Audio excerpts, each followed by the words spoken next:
اکثر body builders supplement سے جڑے بانجھ پن کے خطرات سے ناواقف ہیں۔ پروٹین سپلیمنٹ لینے والے حضرات غیر ارادی طور پر نقصان دہ اسٹیرائڈز کا استعمال کر رہے ہوتے ہیں۔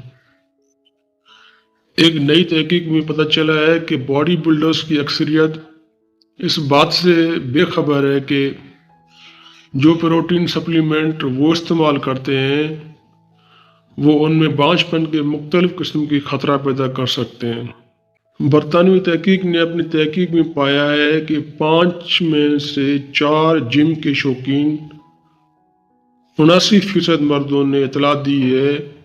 کہ وہ اپنے فٹنس پلان کے حصے کے طور پر پروٹین سپلیمنٹ کا استعمال کرتے ہیں، جبکہ دوسری جانب 14% نے اس بات کا اعتراف کیا کہ وہ سپلیمنٹس جن میں خواتین کے ہارمون ایسٹروجن کی سطح زیادہ ہوتی ہے وہ مردوں میں بانجھ پن کا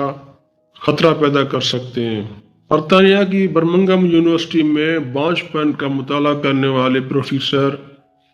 موریک گلیگر نے وضاحت کی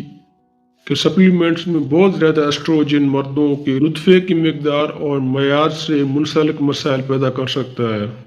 گلیگر نے کہا ہے کہ بالفاظ دیگر یہ بھی کہا جا سکتا ہے کہ پروٹین سپلیمنٹ لینے والے مرد غیر ارادہ طور پر نقصان دہ اسٹیرائڈز کا استعمال کر رہے ہوتے ہیں جو کہ بہت نقصان دہ ہے۔